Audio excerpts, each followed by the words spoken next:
আসসালামু আলাইকুম। সকলে কেমন আছেন? আশা করি সকলে ভালো আছেন। তো আজকে আপনাদের মাঝে আরেকটি নতুন ভিডিও নিয়ে হাজির হলাম। আজকের ভিডিওটি দেখতেই পারতেছেন, আমার দেশি মুরগির বাচ্চার জন্য আমি মশারি দিয়ে সুন্দর করে একটি তাদের থাকার জন্য রুম বানিয়ে দিয়েছি। তো এই জায়গায় ওরা দিনের বেলায় থাকবে। এখন যেহেতু শীতকাল চলতেছে, এই শীতকালে দেশি মুরগির বাচ্চাগুলোকে বাইরে ছেড়ে দেওয়া যাবে না। না হলে ওদের ঠান্ডা লেগে বড় ধরনের রোগে আক্রান্ত হয়ে বাচ্চাগুলো মারা যাবে। এমনিতেই আমার কয়েকটি ভিডিওতে আপনারা দেখেছেন, আগের ভিডিওতে আমার মুরগির বাচ্চাগুলো কিসে জানি আক্রমণ করে ৩-৪টাকে মেরে ফেলেছে এবং আমার বাচ্চা এই জায়গায় আনার পর আমি এই ঘরের ভিতরে যে পিছনে যে খোয়ারটা দেখতে পারতেছেন, এই খোয়ারের ভিতরে মুরগি বাচ্চাগুলোকে আটকে রাখতাম সারাদিন। তো এই কারণেও মুরগির অনেক অসুবিধা হচ্ছিল। তার কারণে আজকে আমি ওদের জন্য সুন্দর করে একটি মশারি দিয়ে ঘর বানিয়ে দিয়েছি।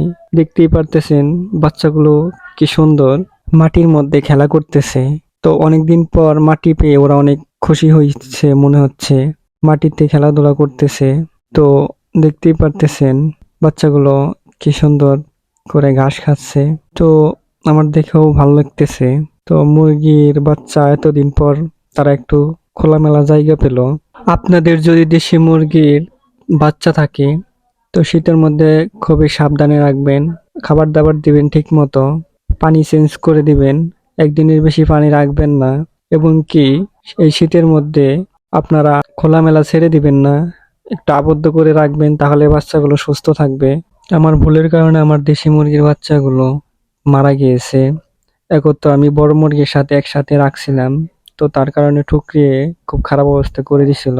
এই জায়গায় আমার রুমে আটকানোর কারণেও ওদের অনেক বড় ধরনের ক্ষতি হয়েছে, হিংস্র প্রাণীতে আক্রমণ করেছিল। আপনারা আপনাদের দেশি মুরগির বাচ্চাগুলোকে খুবই সাবধানে রাখবেন। তো আজকের মতো এই পর্যন্তই। আল্লাহ হাফেজ।